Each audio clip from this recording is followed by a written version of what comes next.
Hey everybody, welcome back to the show. Yeah, frosty morning out here. It's been a few weeks since I have done anything with the truck swap series, but yeah, we're gonna get a start today. Sorry guys, sun's just coming up. It's really blasting in here.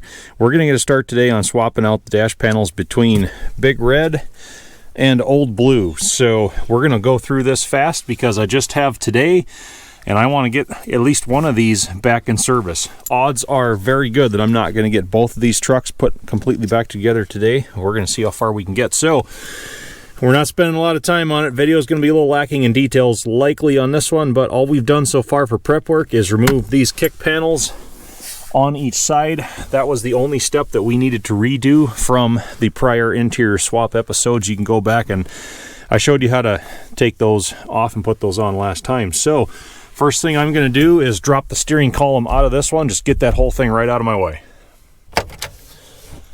This knee bolster panel comes off. There's just 4 of these quarter turn fasteners like that. Drop it right out of the way. Next, remove the fuse panel and all those connectors back there.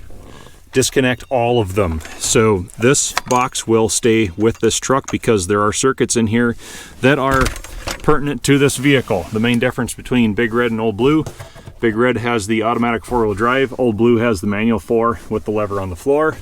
So if I swap these boxes with the one out of Old Blue, the 4-wheel drive in this truck would not work. So this one stays with the vehicle.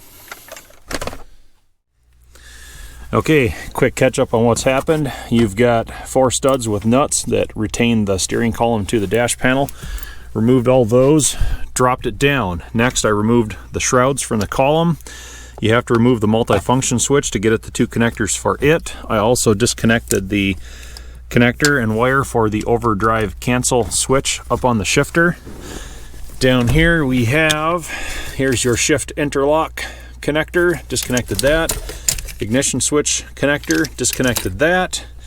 We disconnected the, pull it down here so you can see it, transmission shift cable linkage from the arm way back up in here. And we also disconnected the shift indicator and cable for the PRNDL right there on the instrument cluster. So we should be ready to take this out. Oh wait, we also removed the bolt for the intermediate steering shaft right here. See if we can get a little better view of that. Yep, right here. I know it's dark as can be, but yeah, we got that disconnected as well. So we're ready to take it out.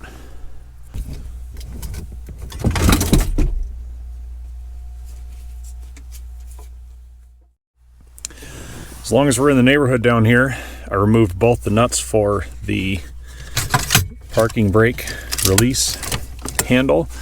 I also just disconnected the brake pedal position switch from the brake pedal itself. These connectors always seem to stick in on these for some reason. They're difficult to release or to disengage without breaking that retention tab. So I just I pull the small hairpin clip that keeps them on that peg and just let that whole switch and everything just fall loose.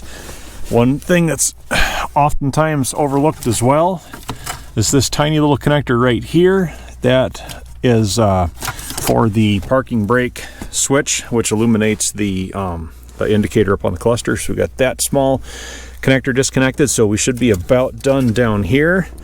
Let's move on.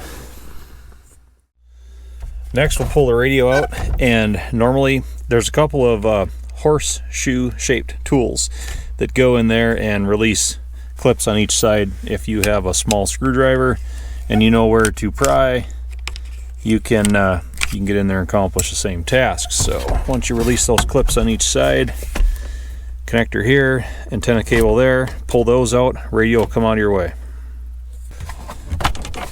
Next, we'll detach the instrument cluster finish panel. There we go.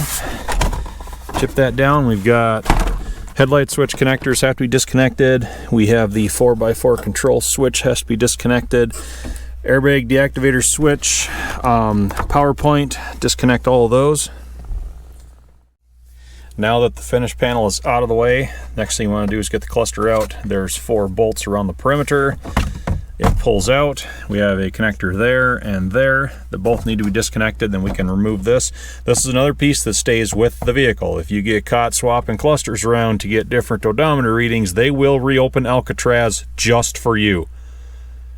Maybe not, but it would be kind of cool to have your own private island, right? Next, I'll remove the HVAC control head. 4 screws, 2 on each edge. We can create some slack to pull it out. And I'll have to disconnect the vacuum manifold and all of these electrical connectors, and then I'll come right out of the way. Now, some work I've done from the passenger side. I've disconnected the RCM module connector right there. I've also disconnected all of these harness connectors on the right side, as well as this ground wire. If I can snag it, there we go. There's a bolt that goes under that, holds it in. Fold the glove box down. We have this vacuum line connector disconnected, as well as that vacuum line connector disconnected. Okay, things are opening up. This might be a difficult shot because of that morning sun coming in, but to access dash panel bolts, we've got this small little cover from over here we've already removed. We have 3 covers up top, there, and there. Remove all 3 of those. And that cover panel from the side. So with access to the dash panel bolts, we removed this 10mm head bolt from right there, and then we loosened this one. It's, you can see, loose, but this is a heavy dash. We still need to keep it under control for a bit, so that one's just kind of left holding it in there. We have a, again, sorry about that glare, 7mm head screw from right there, and then we have these 8mm headed bolts from the middle and from the far end. And back on the driver's side, this 10mm head bolt from the brace up in here, that's one that hides. You can't forget that one. So that one's out. And we have another 10mm head bolt out right there, and then another one loose and holding on this side right here. So we're ready to pull the dash, with the exception of one thing. We need to come around to the engine compartment, and you'll see I've got these 4 connectors down in here. There we are, all disconnected from the bulkhead that's on top of the splash shield in here. That's because they are attached to a harness that must be pulled through the firewall right here. So see if we can get you guys a view of that. It's getting kind of tight down in here, but yeah, pull all that stuff through.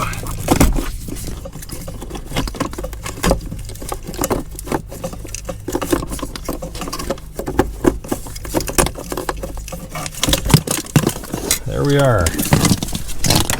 Those are the ones that were just previously out in the engine compartment. So we'll just finish removing those last 2 10mm headed bolts from each side of the dash, and we'll take it out of here.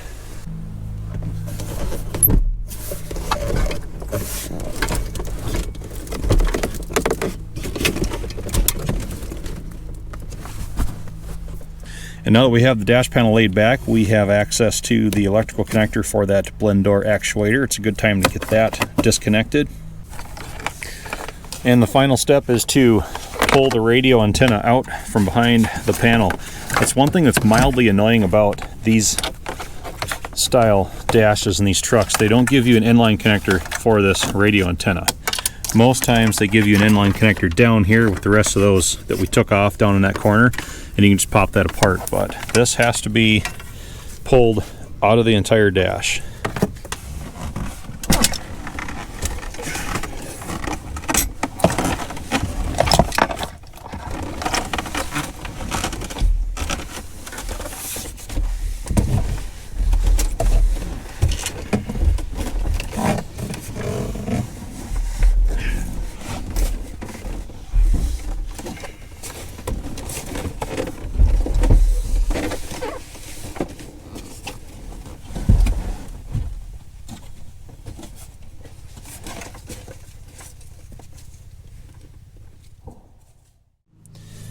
So we've got the dash out of Big Red. Lots more room in there, right?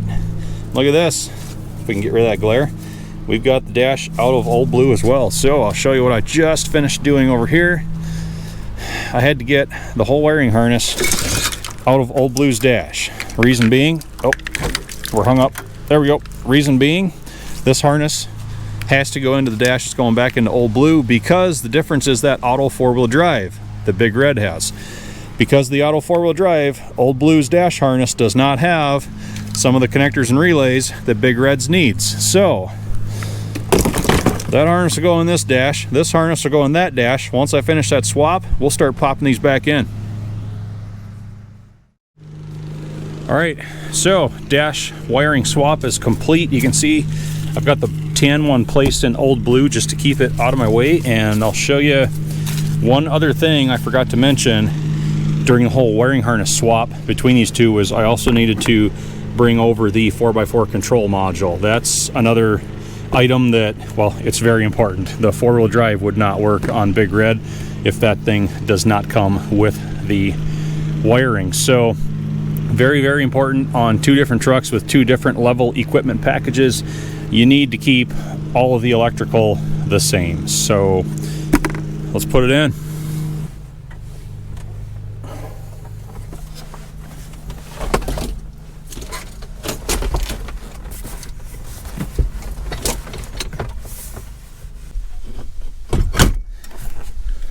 There, try and bolt the dash up, hold the camera at the same time. There's a lot going on. We use a knee. There we go. Maybe. Yeah, there we go. One-handed and one kneed. We will get enough bolts started to hold this in. And before you ask, yes, I did remember to route the antenna cable and get that blend door actuator plugged in back there before we got the dash this far. So we have covered all of our bases to this point. All right, it's a while later, and yeah, I'm going through this pretty quick, but I'm also moving pretty fast today as well. Racing daylight, trying to get it all done. So we've got all the dash bolts tight, that panel's in, all the panels across the top. We've got our hidden one tight. We have our harness routed through the firewall, connected out here. Dash bolts all tight on the passenger side. We've got our vacuum connectors hooked back up so we can pop the glove box back up. All of our connectors down here. Good. RCM connector hooked up and cover back on.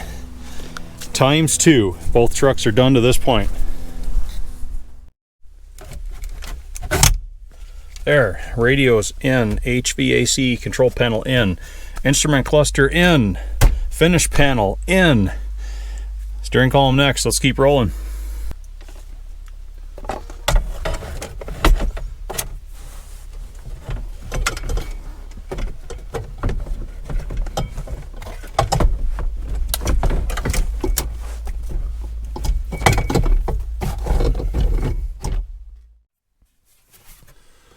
All right, we're pretty much back to where we started again. So get these 4 quarter turn fasteners engaged here.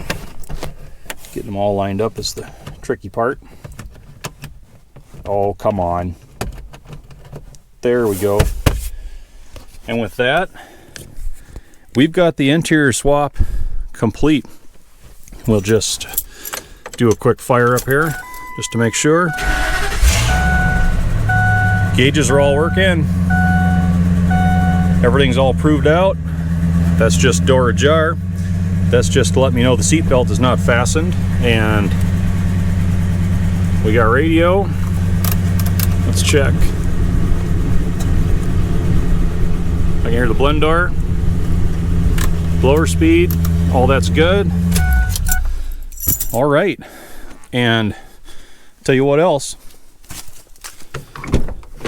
Check out Old Blue. Everything's put back in Old Blue as well. I've actually ran him and made sure all is good there. So look at that, I already got the back seat floor kind of full of junk, right? Yeah. Glove box cleaned out. I think we're done with the interior swaps. Pretty happy with how all that stuff turned out.